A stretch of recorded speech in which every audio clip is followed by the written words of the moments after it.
Ink on His Fingers by Louise Vernon. Chapter 9. Unspoken Threat. The threat from the bill collectors did not stop Johann Gutenberg from continuing to print the Bible. Every day the skilled workers arrived, set up type, wielded the heavy press, and dried the damp sheets of parchment. Hans and Ulrich kept the floors clean and the fire going. Every day, Lorenz admitted Herr Fust, the banker, into the printing shop. Herr Fust, big and bustling, probed, questioned, and complained about the expenses. "Why does he have to stick his nose in everything?" the workmen grumbled to each other. Master wanted the art to be kept secret. Lorenz hushed them. Master needs another loan. Herr Fust fussed and fumed, but made the loan to Gutenberg. 800 florins, same as last time, the word went around the shop. Herr Fust is a full partner. Master had to sign away the whole shop as security. This news stunned the workmen. "He wouldn't sign it away unless he knew we'd finish the Bible soon," someone volunteered. "And then we'll all make money. I heard of a man who made 1,000 gulden one year just from the sale of manuscripts. Think of the money our Bible will bring in." Gutenberg, always in a careful hurry, said little, but his eyes gleamed when the printed sheets were lifted one by one in a steady procession from the press, ready to be dried and folded. Months passed. At home, Marguerite had taught Elsie how to read. At the monastery, Rusty, the peasant boy, had proved to be a quick learner. He, too, had ink-stained fingers from learning to write, but he grinned in good humor when Hans and Ulrich teased him. In 1454, Herr Fust brought back Peter Schoeffer. "Here is your new foreman," he told Gutenberg. "He has studied in Paris, and he is skilled." Behind Herr Fust's back, the workers grumbled about the new foreman. He soon proved himself a master of the printing art. He could set type faster than anyone else, but no one liked him. One day, Gutenberg summoned Hans and Ulrich. "The Bible will soon be finished. We'll have to make plans for the future." He winced and hunched his shoulders, as if trying to shrug off something unpleasant. "The time will come when I will no longer be here, but the art of printing must not die. New printers must be trained. Do you boys intend to take up printing as your life work?" "Yes," they chorused. "Then it is time to start your training." He led them over to where Peter Schoeffer sat at the compositor's desk, a slanted board raised on crisscross stilts. "Peter, I want you to train these boys, one at a time, in setting up types." Peter looked annoyed. "There is no time for that," he snapped. But Gutenberg insisted with a strange urgency. When Hans's turn came, he stood by the slanted case with a feeling of excitement and dread. Peter Schoeffer's gruffness had already become the talk of the printing shop. His long beard, sullen mouth, and drooping eyelids seemed to shut out sounds, smells, and even people. Hans did not dare speak. At last, Peter growled an acknowledgement of Hans' presence. "What do you want?" Hans stammered something. "Speak into my left ear, boy. Don't mumble." "I think Herr Gutenberg wants you to teach me." "You think? Don't you know?" Peter's surly question aroused Hans' indignation. "Sir, the master wants me to learn to set type." Peter grunted. "All right, watch me and tell me what you see." Hans stared at the case. He noticed first that there were pockets of every size crammed with metal-tipped sticks. Peter's hand flashed back and forth from pocket to pocket. He slid the metal letters into a grooved board he held in his left hand. "Well," Peter asked, "what do you see in the case?" "Different shaped pockets, all crammed full of letters." "Are the letters in alphabetical order?" Hans studied the pockets. "No. Here's E in the biggest pocket." "Why is that?" Peter asked. At first, Hans could think of no reason at all. Because there are more E's in words than other letters? Right. Now read the line I have in my stick, Peter ordered. Hans studied it. I can't. It's all backward. Then you are going to have to learn to read backward, aren't you? The half-sneer in Peter's voice aroused Hans' determination to master typesetting. He leaned on the case to study the other letters. Stand erect, Peter snapped. Face the case. Don't lean. Find each letter one by one. Pick it out of its slot, handle it, look at it, and put it back.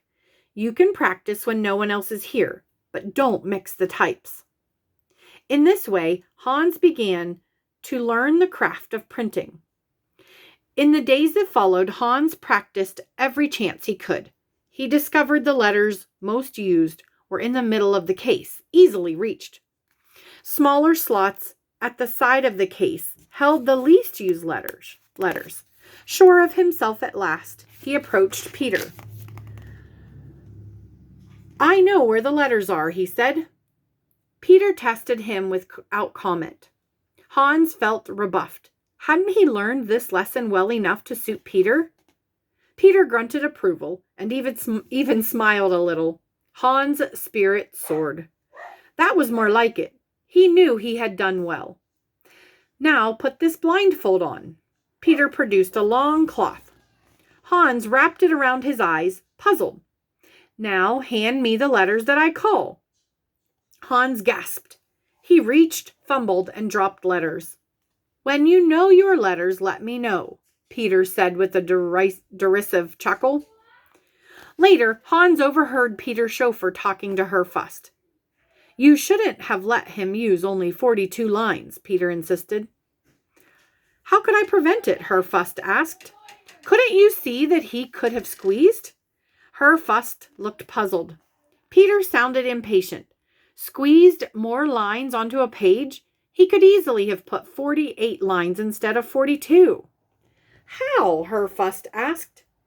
By filing off the upper and lower sides of the metal and leaving less white space between each line. When we set up our printing shop, that's what we'll do. Hans gasped. Had he heard right? Would Herr Fust and Peter's chauffeur set up their own shop? Was that why Herr Fust had been so inquisitive? He ran to tell Lorenz in the front shop.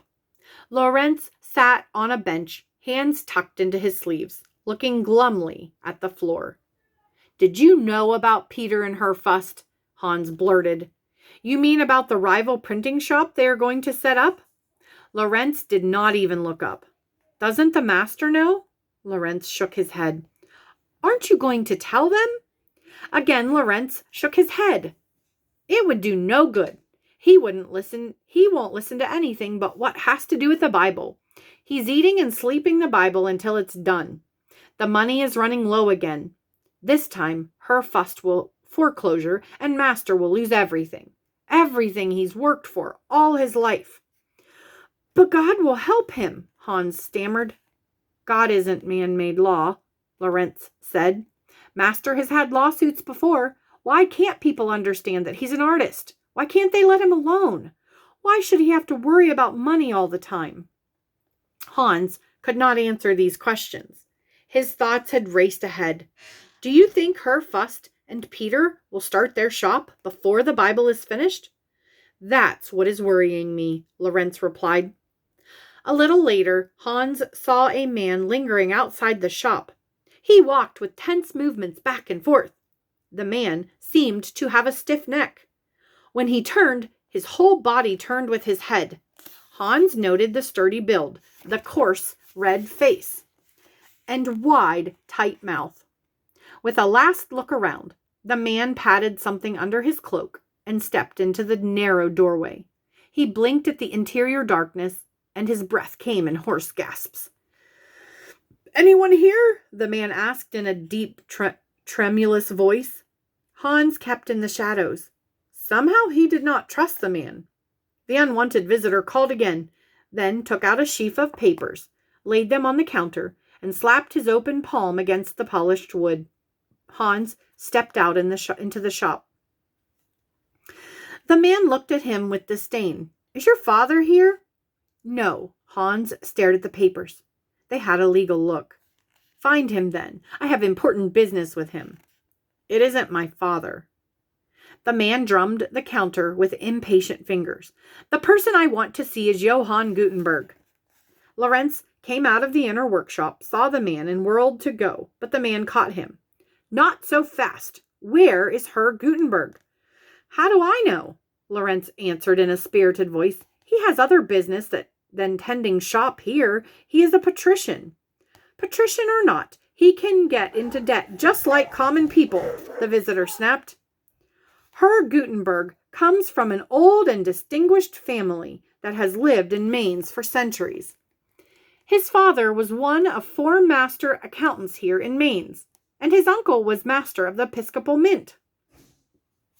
Herr Gutenberg himself, the man broke in. I don't care about all that. I want to see your master, not talk about him. Herr Gutenberg is an honest man, Lorenz said. Then let him own up to his debts and pay them. Where is he? He is at work on something very important, not just for himself, but for all of Germany, maybe the whole world. Then why doesn't he finish it and make money to pay off debts that are 12 years old? The man asked. Lorenz paled. 12-year-old debts? But he returned to Mainz only in 1448, 6 years ago. Before that, did he not live in Strasbourg? Lorenz sank back on the bench, visibly shaken. A sound made Hans turn. Gutenberg came into the front shop, head down, hands behind his back, lost, Hans could see, in that realm of the imagination where inspiration dwells. Herr Gutenberg? The visitor asked. Yes, what is it? Gutenberg's tired, forced smile pained Hans's heart. I have come for the interest you owe. Gutenberg put a hand to his forehead. Interest? Yes, I have copies of documents here from Strasbourg. Now, Herr Gutenberg, isn't it true that in 1442 you and Martin Brechter appeared before an ecclesiastical judge in Strasbourg and drew up an agreement to obtain a loan of 80 pounds from the St. Thomas chapter? Yes, it is true. And is it not true that you agreed to pay 5% interest, using as security an annuity of 10 florins a year settled on you by your late grand-uncle Johann Lehemeyer, and payable by the city of Mons? Yes. Lorenz, pay him the interest. Gutenberg handed his money pouch to Lorenz, who reluctantly paid the man. And now, please excuse me, Gutenberg said. The man did not go. There is another matter, too. Did you not obtain a loan of 150 gulden in 1448 from a relative of yours, one Arnold Gelthus? Gutenberg groaned. Yes, it is on the city records. But surely he understands what a gigantic task I have undertaken. He will get his money back. With God's help, everyone will. He sighed. Please go. I must go on with my work. The man hesitated, fingered the money Gutenberg had given him, and left. On the way home in the late afternoon, Hans and Ulrich talked over the day's events. Near old man Mueller's house, Hans saw Herr Mueller himself pacing in front. I was looking for you boys, he called to them. Come inside to the workshop. I have something important to tell you. Hans and Ulrich exchanged glances. The old man had become more of a recluse than ever since Herr Fust had taken away his equipment. To their surprise, the old man's workshop looked almost the same as before. Don't tell anyone, the old man whispered. I'm still experimenting, thanks to Herr Gutenberg. He shared his tools with me. He knows what kind of man Herr Fust is, though he's never said anything. But he knows. The old man lowered his voice. That's what I want to talk to you about. Herr Fust is setting up his own printing shop. Go tell Herr Gutenberg at once. We heard this rumor too, Hans said, but nothing has come of it. He is setting it up right now, the old man insisted. Tomorrow is a holy day. You keep watch and see if I'm not right. Workmen are going to move one of the heavy presses to Herr Fust's house." Somehow the old man's words rang true. The next day, Hans, Ulrich, Marguerite, and Elsie took turns watching. Elsie made the discovery. "Here they come!" she shouted. The others hurried to the third-floor lookout window. Several men in workmen's clothes of short, full trousers, full-sleeved shirts, and sleeveless jerkins pushed a two-wheeled cart loaded with heavy beams. At each step, the men grunted with strain. Their shoulder-length hair flopped about their faces. The men stopped to rest. "I saw Herr Fust. I say, Herr Fust should move his own wine press," a worker complained. "This press distills a secret wine," another retorted. The men roared with laughter. Another man caught up with the workmen and called out, "Hurry up! There's no time to waste. Herr Fust is waiting." Hans recognized Peter Schoeffer. The realization hit him and Ulrich at the same time. Peter Schoeffer, the foreman at Gutenberg's press, had just revealed himself as a traitor.